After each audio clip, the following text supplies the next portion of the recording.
দর্শক, আমি এই মুহূর্তে দাঁড়িয়ে আছি ব্যতিক্রম একটি স্টলের সামনে। আর এই স্টলটি হচ্ছে বইমেলাতে। আপনারা দেখতে পাচ্ছেন বিশ্ব সাহিত্য কেন্দ্র এবার বইমেলাতে একটি ব্যতিক্রমী ইউনিক একটি স্টল এনেছে বিআরটিসি বাসের আদলে। আপনারা দেখতে পাচ্ছেন এখানে হচ্ছে মানে এত সুন্দর করে ওনারা ডেকোরেটটা করছে, যেটা আপনারা আসলে দেখলে বুঝতে পারবেন। অনেক মানুষ এখানে হচ্ছে সেলফি তুলতেছে। দেখতে পাচ্ছেন আপনারা আসলে কত সুন্দর করে হচ্ছে ওরা ডেকোরেট করছে। আসলে বিজনেসটাই হচ্ছে এমন যে আপনার প্রচারেই প্রসার। আপনি যত ইউনিক হবেন আপনার বিজনেস পলিসিগুলো হচ্ছে তত বেশি প্রসার হবে। তো হয়তোবা তারা ওই চিন্তাটা, ওই কনসেপ্টটা মাথায় রেখেই হচ্ছে এই ধরনের হচ্ছে চিন্তা করে হচ্ছে ব্যতিক্রমী একটা হচ্ছে স্টল দিয়েছে এবার। সো আপনারা বইমেলা আসলে দেখতে পাবেন। এই তো যদি আপনাদেরকে আরেকটু কাছ থেকে ঘুরে ঘুরে দেখাই, স্টলটা মানে এত সুন্দর করে সাজানো হয়েছে, একদম লুক লাইক একটা বিআরটিসি বাস।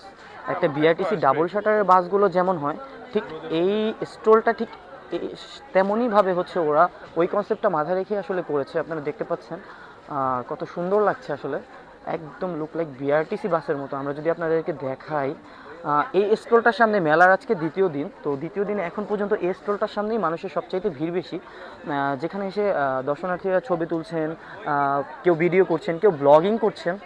আপনারা দেখতে পাচ্ছেন। আমার কাছে ব্যাপারটা খুবই ইউনিক লেগেছে, আসলেই খুব সুন্দর স্টলটা।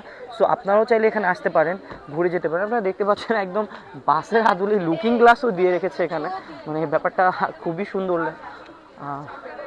তো দর্শক, আপনারাও চাইলে আসতে পারেন এখানে, ছবি তুলতে পারেন। আপনার পছন্দের বই যদি স্টলে থাকে আপনারা কিনে নিতে পারেন। নেক্সট কোনো ভিডিওতে দেখা হবে। Thank you.